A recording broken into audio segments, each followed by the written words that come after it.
the type of thoughts that bubble up are of two types: memory or inspiration. Okay, very important to know. Okay, memory means that the Uhani gave the Ku this experience, or this Ku had the experience, and then it sends to the conscious mind a feeling of memory.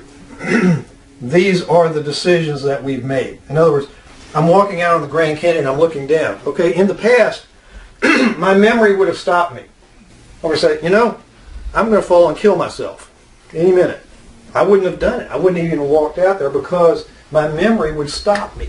Because my memory would remember that when I was a kid, I fell from a ladder or something happened. I don't even remember what happened. That I made a decision at that moment in my life, you know, heights can hurt you. You know, because I fell. I think I fell from a high chair when I was 2 years old and broke my arm or something. That's probably my fear of heights came in. But the point is that I had a memory that stopped me. Consequently, my conscious mind spent most of my later life defending that. Remember the rationalization part? Mm-hmm. Defending that fear. So, well, I'm just afraid of heights. I'm not going to go up that ladder. Forget it. You know, and with good reason, because that memory stopped me. So this is what stops you in everything that you're doing. When your client comes to you, they're going to have an issue that's stopping them. They're going to have a decision that's stopping them. It's your job to understand what that decision is and not to talk to the conscious mind, because guess what? The conscious mind is only part of the picture, and actually a very small part of the picture. Ron went over how in life coaching you can set out a plan and you can do this plan and you can do that. That's all Uhani, and that's very powerful. And then you can also give the Ku an experience of success and all that kind of stuff. And that's fine as long as you don't have a memory that's stopping you from accomplishing those things that the Uhani wants to accomplish, or your conscious mind wants to accomplish. If that's the case, you need another tool. When you're doing a logical soul session with someone, you're talking not to this being. You are talking to them, but look, I'm making a distinction here. You're actually listening for this being, right? Okay? You're listening for this being because this being is the one who's got all the insight as to what's going on with you. So you're over here. You're a logical soul life coach, and you're listening. Those are my ears. You're listening to this person. It's getting worse. Anyway, the point is, you're listening to this being, okay? You're hearing this being, but you're listening to this being, okay? There's a distinction, hearing and listening. And what are you listening for? Anybody know? Anybody want to make a conjecture or a guess? Decisions. Excellent. Decisions. You're listening for decisions. We said at the same time. Do we get to graduate too? Absolutely, Would yes. it be safe to say that those decisions, those are in pictures?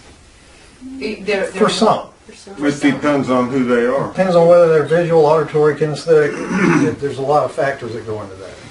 But you're listening for decisions. It doesn't matter how they communicate this decision. You're listening for the decisions. And what kind of decisions are you listening for? You're listening for decisions that Created beliefs that created the memory. that created the memory. Yeah. Okay? The Uhani is telling you the story, Now, and the Ku has the decision in the story. well, actually, the Uhani has a decision too. The Uhani is the first one that fed the Ku the decision. Unless, of course, it came from a parent or an ancestor, in which case it may have bypassed the conscious mind at a very early age. If that's the case, then that's a different scenario.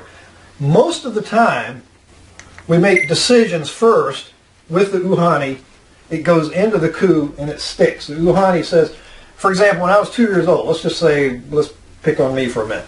Let's just say I was 2 years old, I fell from a high chair and I broke my arm. I broke my right arm because I remember I couldn't suck my thumb and I screamed and my parents were like, poor kid, but you know, what are you going to do? So I sucked my thumb until I was like, 11 years old because I needed to. Anyway, the point is that my conscious mind at 2 years old told my Ku, I says, falling hurts. Bad things happen when you fall. You know? So I made a decision, falling hurts. My crew says, aye, Captain, we're going to avoid being at heights. Any possibility, any place that would possibly lead to falling, we're going to avoid. And so the decision was avoid any high places because falling is bad. Sounds reasonable, right? That's what we call the logic of the soul. And it makes sense, right? If you avoid heights, you don't fall. I mean, if you're lying on the ground, do you have any possibility of falling? No, because you're already as far down as you're going to get. It's the logic of the soul. It doesn't make any sense, but it sounds good. And it sounds good enough to the coup to where it takes it as law. And then it shuts that law in and says anything else is just doesn't work because this is the law. This memory is the law. This is what we've established as being the only thing we're going to listen to. And then what happens to intuition or inspiration and intuition is it begins to die off a little bit. The more memory we serve to our conscious mind, the less inspiration we have. And inspiration is our lifeblood. Inspiration is our connection to our high self, is a connection to our happiness. Mm-hmm. So if you see people coming in and they're so full of memories and they're so full of stuff going on, how can they be happy? Because their mind is just flitting from one thing to the other, because of all the memories that they've got. So when you, as a life coach, are listening, you're listening for the memories. What are the decisions, you're listening for the decisions that created what? The memories. The memories. Listening for the decisions that created this memory.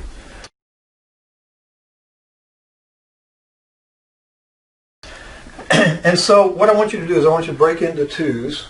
Choose a different partner this time and sit opposite one another with your knees almost connected or connected, either one. And I've got a chair up here, and some of you just get together and find a partner and split up. And I'll give you instructions once we get to that point. Who are A's are listening? Is that what it said? Mm-hmm. Right. Okay. A's, what I want you to do is I want you to listen to their who. I want you to listen to their being, what they're actually saying, and what decisions that were being made that brought them to be with you or to be in this session with you or whatever. Now, I agree this is a little bit contrived, but we're going to do the best we can, okay? And you'd be surprised. You may discover some things. Are the A's giving any kind of feedback, or are they quiet like before? No feedback. So they're quiet like before. Quiet like before. You're not to speak. You're not to grunt. I mean, you can maybe, just you can shake your head and smile and do stuff like that. Just non-verbal communication, if any. Okay? But mostly you're just to zone into this person because, see, it doesn't really matter how you're appearing to the other person. Just be intent with that person. This is divine listening. Divine listening means it's not so much concerned with form and appearance as it is are you really connecting, heart connecting with this coup? Who is this person really in front of you, and who is their coup that is really trying to hide from you, but he or she is there trying to also tell you something? Does that make sense? This coup really wants to tell you something, even though the Uhani is going, I don't know if that's such a good idea. Yeah, I don't really want to be here. This doesn't make any logical sense why I'm talking about this stuff. Forget him or her, okay? That's not who you're talking to. You're talking to this being who really wants to spill their guts, so to speak, but in such a way that they feel heard. The coup, by the way, will not open up unless it feels heard. So divine listening is all about complete immersion in that listening process. Once we get past that, then we'll go to the next level, which is slightly different, and I'll share that with you when we get there. Is everybody ready for that? I started writing a book Like major.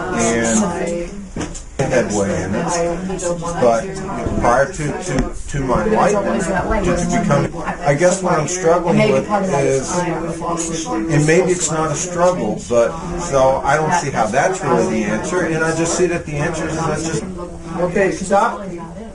We've got like 2 more minutes here, so we're going to go ahead and take a break.